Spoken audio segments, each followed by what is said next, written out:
Look up at the night sky. Every star you see, every faint pinprick of light is a story of life and death. This is the fundamental, beautiful drama of the cosmos. For the majority of stars, those like our own sun or slightly smaller, death is a gradual fading, a slow, quiet descent into a dense, glowing cinder known as a white dwarf ember, supported by the strange, defiant quantum pressure exerted by its crowded electrons. They exit the cosmic stage gracefully. But for the stellar aristocracy, the absolute giants, those celestial titans born with 25 or more times the mass of our sun, the end is not a gentle sigh, it's a scream. It's a complete, catastrophic implosion, a final, violent victory of gravity that creates something utterly impossible, utterly silent, and utterly deadly. It creates a black hole. A black hole is not merely a dark object floating in space, silently consuming the unwary. It is a fundamental tear in the fabric of reality, a gravitational singularity where the rules of physics we know simply end. It is the ultimate abyss, an event so extreme it can delete matter, distort time, and stand as the final, most uncompromising barrier in our pursuit of cosmic knowledge. What is a black hole? How are these cosmic voids born in a flash of cosmic fury? And if they are truly inescapable prisons of gravity, can they ever truly die? The answer to that question forces us to confront the deepest paradoxes at the boundary of quantum mechanics and Einstein's general relativity. To understand a black hole, you must first understand gravity in the context of spacetime. Imagine the universe is not a rigid stage, but a dynamic, flexible four-dimensional sheet, 3 dimensions of space woven with 1 dimension of time. This is spacetime. Every object with mass, a planet, a star, even you, creates a dent in that sheet. This dent is gravity. The mass tells spacetime how to curve, and the curvature tells matter how to move. This is the heart of Einstein's general relativity.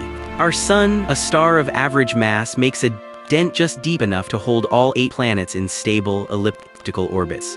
But what if you could take the sun's mass, all 2 followed by 30 zeros kilograms, and squeeze it down?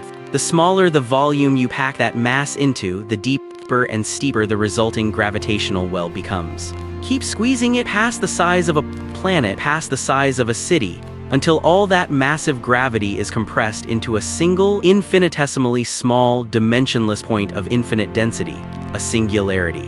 When gravity becomes this powerful, it creates a crucial spherical perimeter, a point of no return called the event horizon. This is the edge of the abyss, the mathematical surface where the escape velocity, the speed needed to break free of gravity's grip, exceeds the speed of light, the fastest speed possible in the cosmos. Step across this boundary and you would need to travel faster than the speed of light to escape. Since nothing with mass can travel at or above the speed of light, the collapse is absolute. A black hole, then, is essentially the ultimate prison. A volume of space where not only matter and energy, but time and light itself become trapped forever. Black holes are born from star death. Specifically, the cataclysmic end of stars that begin their lives with a mass greater than about 25 solar masses. For billions of years, these massive stars live in a precarious state of hydrostatic equilibrium, a perfect cosmic tug-of-war. Nuclear fusion in the core, converting hydrogen to helium, then helium to carbon, and so on, pushes outward with a powerful force of a continuous hydrogen bomb. This is the radiation pressure. Meanwhile, gravity pulls inward. This process is a series of escalating energy crises. The star builds up layers like an onion, fusing heavier and heavier elements until it tries to fuse iron. Iron is the cosmic wall. Fusing iron consumes energy instead of releasing it. It's an energy sink. In an instant, less than a second, the energy flow stops.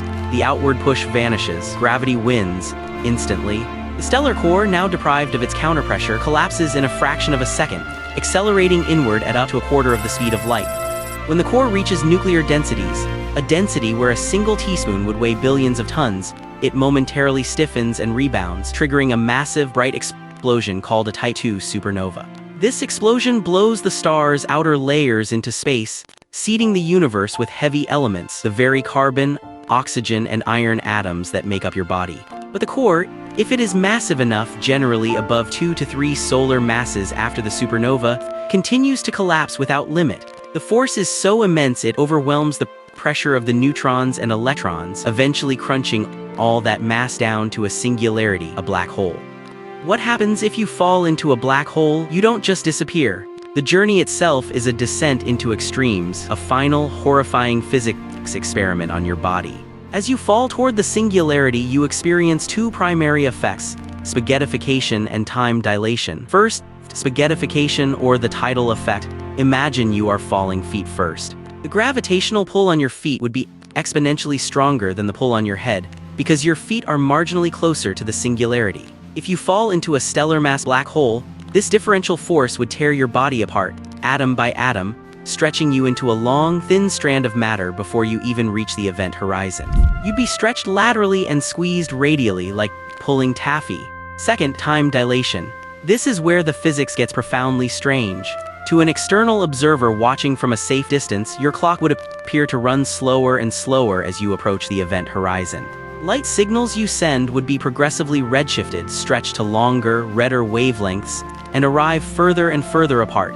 In fact, from their perspective, you would never quite cross the event horizon, simply appearing to freeze and fade into a faint, red image. But to you, falling in, your clock runs normally.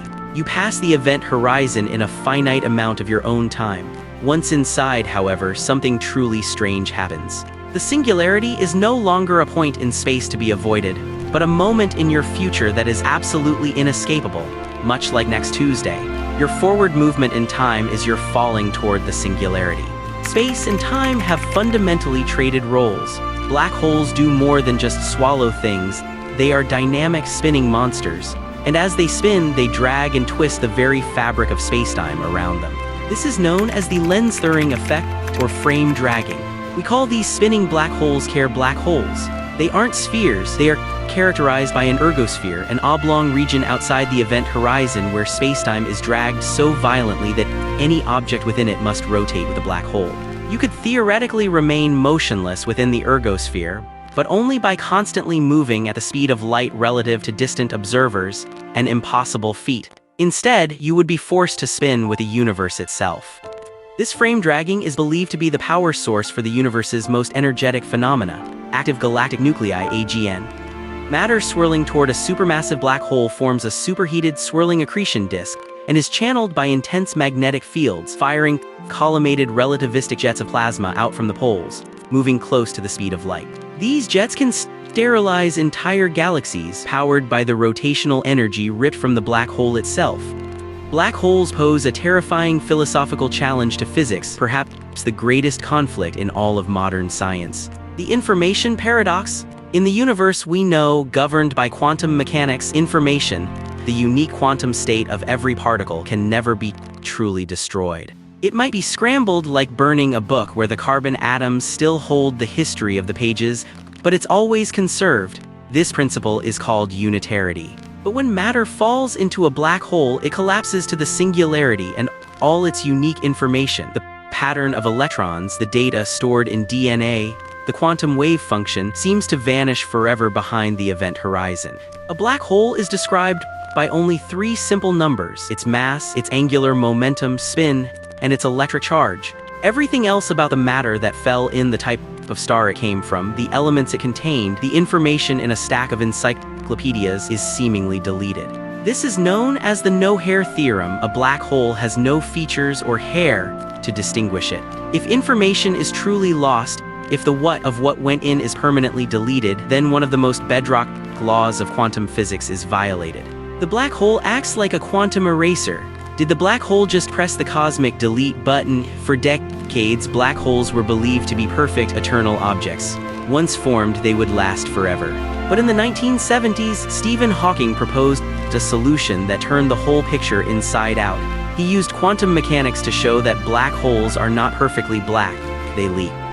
This leakage, called Hawking radiation, is an incredibly slow, subtle form of evaporation. It links the black hole's mass directly to its thermal temperature, meaning they are not perfect voids but objects that radiate heat. The mechanism lies in the strange quantum jitter of the vacuum of space. Constantly, everywhere, pairs of virtual particles, a particle and its antiparticle, are popping into and out of existence, borrowed from the vacuum's energy and normally annihilating each other instantly. But right at the event horizon, sometimes one particle falls in while its partner escapes out into space. The escaping particle is the Hawking radiation. Because the particle that fell in had negative energy and the escaping particle took positive energy with it, the black hole itself must lose an equivalent amount of mass, according to Einstein's E equals mc squared. This is the black hole slowly bleeding its energy back into the universe. And that means black holes are not eternal. They are slowly, agonizingly dying. The information paradox is then heightened. If the black hole eventually evaporates completely, leaving only thermal radiation, where did the information go? Did it somehow leak out slowly, perhaps encoded in the subtle quantum correlations of the Hawking radiation, a potential quantum firewall that burns information at the horizon? Or does the information live on at the final quantum remnant? This unresolved conflict remains the single greatest challenge in theoretical physics, sitting precisely at the junction of relativity and quantum mechanics. But this death is not fast. The evaporation rate is inversely proportional to the square of the black hole's mass. This means the bigger the hole, the longer it takes to die. A stellar mass black hole would take 10 to the power of 67 years to evaporate, a number so vast it is 10 to the power of 57 times longer than the current age of the universe, which is only about 14 billion years old. And the largest ones, the supermassive black holes at the center of galaxies, millions or billions of solar masses, could take up to 10 to the power of 100 years. That's a 1 followed by 100 zeros. By the time the biggest black holes finally evaporate, the universe will be nearly unrecognizable. The stars will have all died out, galaxies will have dissolved, and the cosmos will be a cold, dark place, filled with nothing but scattered atoms and lonely photons. The final, blinding flash of a dying black hole releasing its stored energy in a puff of pure radiation will be the last major cosmic event, the final flicker of light in a long-dead cosmos. When we look at a black hole, we are looking at a cosmic engine of creation disguised as a destroyer.